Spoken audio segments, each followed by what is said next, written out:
Amici di Sportisili, da parte di Luca Buccieri, buon pomeriggio e benvenuti allo stadio Franco Lo Monaco di Palermo. Questa è Parmonval Licata, gara valida per la 19ª giornata del campionato di eccellenza siciliana Girone A.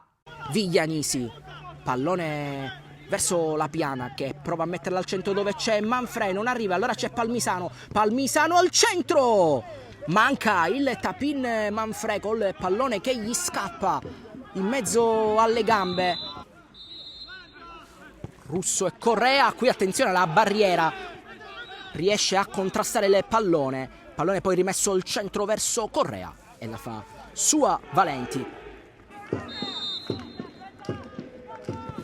La Piana la mette al centro a cercare Capitan Calaio, poi Imbrogiano, scusate, Minacori non riesce a intervenire. Al centro, cercare la torre di Viglianisi, proprio Esposito di testa, è provvidenziale l'intervento di Capitan Tarantino.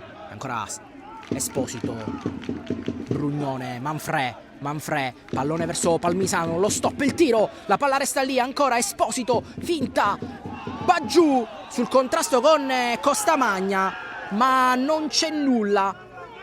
Merola a cercare Manfrè, pallone che va dalle parti di Bomber La Piana sfida Buscetta che mette le mani dietro la schiena, ancora La Piana la mette al centro verso Viglianisi, Esposito e ancora Tarantino, va da Torres, chiamata del 13 che ottiene il pallone, allora Torres, Correa di tacco, ancora da José Torres, non riesce a tenere il pallone, La Piana va giù, il direttore di gara vicinissimo, non fischia, fischiato veramente poco in questo secondo tempo. E allora Totò Rappa, Correa la fa sua, la palla verso Bonello che ha l'occasione per calciare, pallone alto di poco, allora il pallone che torna in possesso di Porcaro che non la mette giù, va di testa a cercare Palmisano, poi il pallone per Arario calcia, forse con deviazione, sì, calcio d'angolo per il Licata che resta in zona offensiva.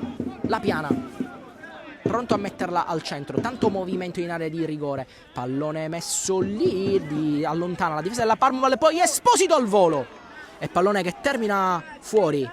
Porcaro di testa, Tedesco da Viglianisi, si alza un campanile per Arario che riesce a tenerla in campo e allora La Piana calcia al volo, gol clamoroso di La Piana che ha visto Tarantino fuori dai pali e all'86esimo minuto gran gol di La Piana ed è 1-0 per il Licata. Ma cosa si è inventato Bomber La Piana, gol bellissimo.